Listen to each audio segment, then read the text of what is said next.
Apa kabar semuanya? Kembali lagi dalam program pertukaran mahasiswa merdeka. Kali ini kita akan membahas mengenai pembelajaran inquiry oleh Nur Asti Maulida dengan NIM H2010893. Mata kuliah Strategi Belajar Mengajar dengan dosen pengampu yaitu Bapak Sumarlin Mangandar Marianus SSI MPD. Dari Program Studi Pendidikan Guru Sekolah Dasar, Fakultas Keguruan dan Ilmu Pendidikan. Sebelum kita membahas lebih lanjut, mari kita lihat terlebih dahulu pokok pembahasan. Yang pertama, memahami pengertian pembelajaran inquiry. Yang kedua, menjelaskan tujuan utama strategi inquiry. Yang ketiga, mengidentifikasi proses inquiry. Yang keempat, memahami keunggulan dan kelemahan pembelajaran inquiry. Yang kelima, memahami peran guru dalam pembelajaran inquiry. Dan yang terakhir, yang keenam, mengimplementasikan inquiry dalam proses pembelajaran. Oke, next. Model pembelajaran inquiry. Yang pertama, pengertian pembelajaran inquiry. Inquiry berasal dari kata toinquire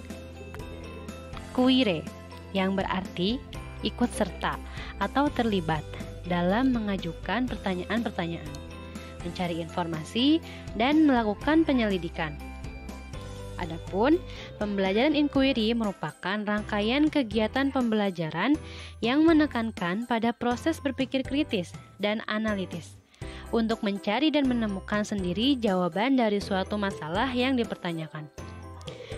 Adapun menurut Priyansa dan Doni pada tahun 2017, halaman 258 mengungkapkan bahwa inquiry learning adalah model pembelajaran yang mendorong peserta didik untuk mengajukan pertanyaan dan menarik kesimpulan dari prinsip-prinsip umum berdasarkan pengalaman dan kegiatan praktis. Jadi, pembelajaran inquiry ini menekankan kepada proses mencari dan menemukan. Materi pelajaran tidak diberikan secara langsung. Peran siswa dalam pembelajaran ini adalah mencari dan menemukan sendiri materi pelajaran. Sedangkan guru hanya berperan sebagai fasilitator dan pembimbing siswa untuk kegiatan belajar. Oke, next.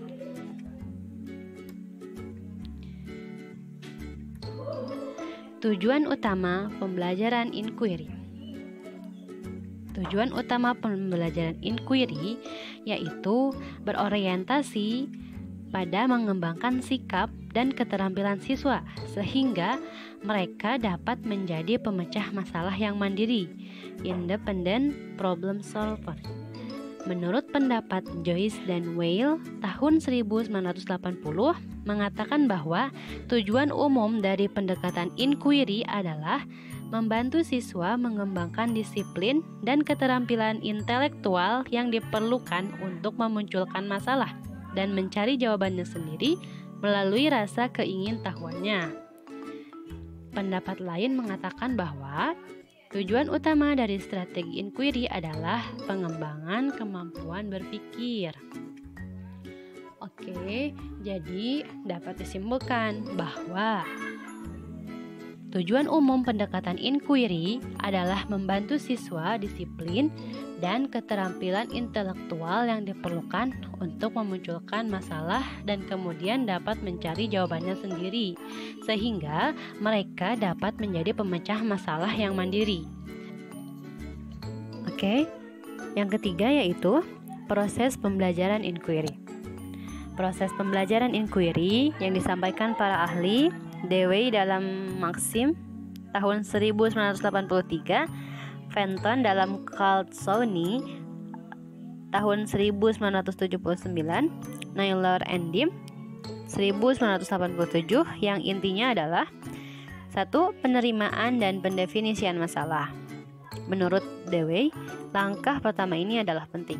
Mengapa? Karena inquiry ini memungkinkan guru memperoleh keuntungan dari rasa keingintahuannya dari murid.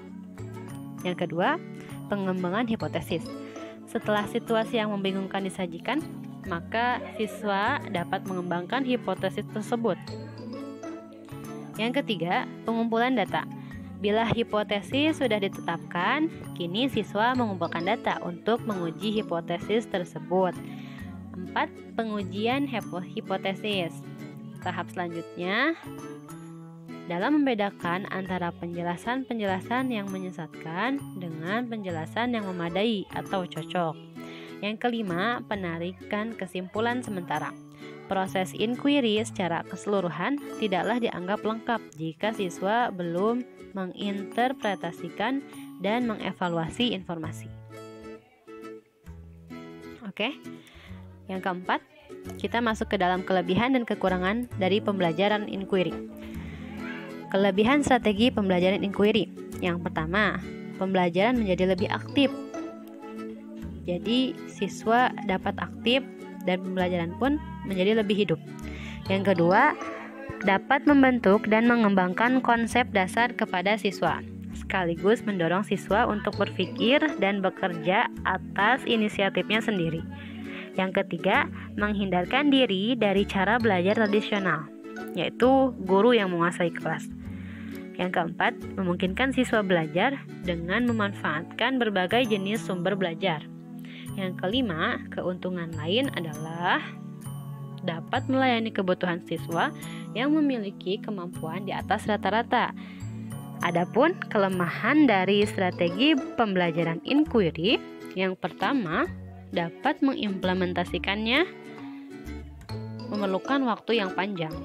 Yang kedua, pembelajaran dengan inquiry memerlukan kecerdasan siswa yang tinggi. Bila siswa kurang cerdas, maka hasilnya pun kurang efektif. Yang ketiga, memerlukan perubahan kebiasaan cara belajar siswa yang menerima informasi dari guru apa adanya. 4. Guru dituntut mengubah kebiasaan mengajar yang umumnya sebagai pemberi informasi menjadi fasilitator, motivator, dan pembimbing siswa dalam belajar. Yang kelima, karena dilakukan secara kelompok, maka kemungkinan ada anggota kelompok yang kurang aktif. Oke. Kita masuk ke kelima. Peran guru dalam pembelajaran inquiry. Peran guru dalam pembelajaran inquiry. Yang pertama, sebagai motivator. Sebagai motivator, yaitu guru memberikan rangsangan supaya siswa aktif dan bergairah dalam berpikir. Yang kedua, fasilitator. Guru sebagai fasilitator, yaitu menunjukkan jalan keluar jika ada hambatan dalam proses berpikir siswa. Yang ketiga, sebagai penanya. Guru menyadarkan siswa dari kekeliruan yang mereka perbuat dan memberikan keyakinan pada diri sendiri. Yang keempat, sebagai administrator, yaitu guru bertanggung jawab terhadap seluruh kegiatan di dalam kelas. Yang kelima, sebagai pengarah, yaitu memimpin arus kegiatan berpikir siswa pada tujuan yang diharapkan. Yang keenam, guru sebagai manajer, yaitu mengelola sumber belajar, waktu, dan organisasi kelas. Yang ketujuh, sebagai rewarder, yaitu memberi penghargaan pada prestasi yang telah dicapai dalam rangka meningkatkan semangat pada siswa. Oke. Yang keenam yaitu implementasi dari pembelajaran inquiry. Oke. Salah satu tujuan utama guru dalam pembelajaran berbasis inquiry di kelas adalah membantu siswa memecahkan masalah dan berpikir kritis. Sehingga dalam hal ini guru dan siswa mempunyai tanggung jawab yang baru dalam pembelajaran. Dengan demikian, jelas bahwa pembelajaran yang berbasis inquiry ini sangat cocok digunakan pada pembelajaran IPA. Karena dalam proses pembelajaran IPA, guru dituntut untuk membuat rencana pelajaran yang cocok untuk pembelajaran inquiry dan tentu saja disesuaikan dengan konsep yang akan diajarkan. Secara umum, dalam pembelajaran IPA berbasis inquiry diperlukan beberapa tahapan. Yang pertama, penyajian masalah. Kedua, pengumpulan data atau verifikasi data. Yang ketiga, pengumpulan data dan melaksanakan eksperimen. Dan yang keempat, meneruskan penjelasan. Dan kelima, mengadakan analisa tentang proses inquiry atau mengkomunikasikan hasil penyelidikan. Mengajar IPA melalui inquiry menempatkan siswa sebagai subjek belajar. Siswa berperan untuk menemukan sendiri inti dari materi pelajaran itu sendiri. Sedangkan guru IPA bertindak sebagai agen perubahan, membantu pengembangan perubahan dalam pengajaran IPA, menyiapkan peralatan dan bahan, dukungan moral, dan memberi motivasi. Sedangkan implikasi dari inquiry dalam pembelajaran IPA menuntut guru untuk menyiapkan kegiatan yang memungkinkan siswa mengidentifikasi dan mereview informasi secara kritis.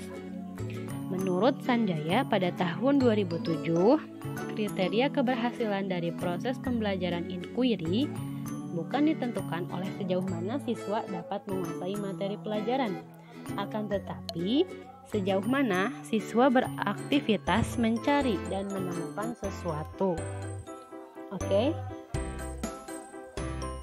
Untuk lebih jelasnya, teman-teman semua boleh mengakses link yang ada di bawah ini.